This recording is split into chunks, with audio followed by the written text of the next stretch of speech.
pense que la plupart des gens, les pasteurs d'église et juste les membres d'église eux-mêmes, reconnaissent qu'il y a un manque de vraie sainteté spirituelle dans l'Église. Je pense que même les ennemis du christianisme, en dehors de l'Église, regardent souvent le témoignage des chrétiens et ils voient très peu de différence entre la vie d'un chrétien et sa propre vie, à cause de ce que vous entendez souvent, des mots tels que « hypocrite ». Et je pense que nous devons être très très prudents de ne pas être motivés ou de se comparer au monde. Nous devons reconnaître quelque chose. Il y a de l'hypocrisie dans l'Église et souvent, elle doit faire face à l'idée de sainteté.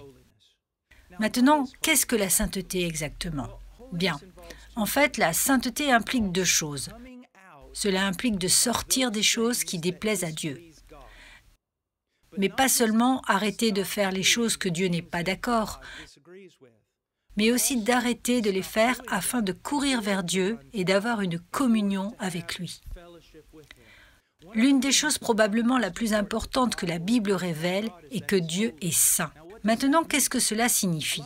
Beaucoup de gens pensent que la sainteté de Dieu signifie qu'il est sans péché. Bien, c'est une partie de l'idée, mais ce n'est pas l'idée principale.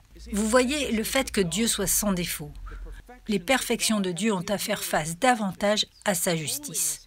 La sainteté doit faire face à sa séparation, sa transcendance, et qu'il n'y a personne comme Dieu. Il n'y a personne de saint comme le Seigneur. Il est totalement et complètement unique du reste de sa création. Et pas seulement, mais il est plus haut que sa création. Et il vaut plus que toute sa création réunie.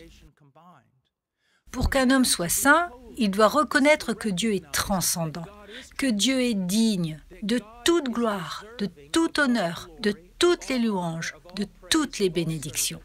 Un homme est saint quand il reconnaît la valeur de Dieu et qu'il vit à la lumière de cela.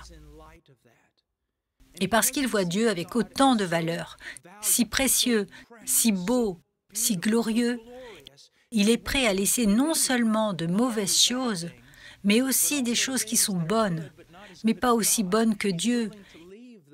Il est prêt à les quitter pour consacrer son cœur entièrement à Dieu. Maintenant, la question est, comment pouvons-nous devenir plus saints? Et je pense que la réponse est simple. Nous pouvons devenir plus saints en ayant une plus grande et plus grande compréhension de la grandeur de Dieu. L'une des raisons pour lesquelles l'Église souffre aujourd'hui, c'est parce qu'il y a une ignorance de la connaissance de Dieu. Laissez-moi vous poser une question. Quand était-ce la dernière fois où vous avez entendu une longue série de prédications sur les attributs de Dieu? À quand remonte la dernière fois où vous avez étudié la Bible pour apprendre les attributs de Dieu? La plupart des gens dans nos églises aujourd'hui ne le font pas. Ils ne savent même pas qui est Dieu et donc ils ne peuvent pas estimer sa valeur. Et ils ne se mettront pas à part pour lui et son service. La sainteté signifie simplement cela. Vous reconnaissez à quel point Dieu est précieux et vous vous détournez de tout le reste et vous lui donnez votre cœur dans le service, le dévouement, en recherchant sa volonté et ensuite en recherchant de faire ce qu'il veut. Un grand nombre de personnes pensent que la sainteté est en rapport avec la mesure de la longueur de votre robe ou la longueur des manches de votre chemise ou par rapport à ce que vous portez sur votre tête. Et si les gens font cela, je ne suis pas contre eux pour autant. J'apprécie tout ce qu'ils essaient de faire pour être saints. Mais ce que vous devez comprendre est que la sainteté est plus que tout un ensemble de règles légalistes. C'est un cœur qui estime Dieu et qui est comme un feu pour lui. Maintenant, une autre chose que je veux dire à propos de la sainteté est que si votre cœur est vraiment dévoué à Dieu, vous allez vouloir faire la volonté de Dieu. Et c'est la volonté de Dieu que vous grandissiez, comme la Bible dit, dans la sanctification. Si nous avons vraiment donné notre cœur à Dieu et que nous l'estimons vraiment par-dessus tout, cela affectera tout le reste en nous.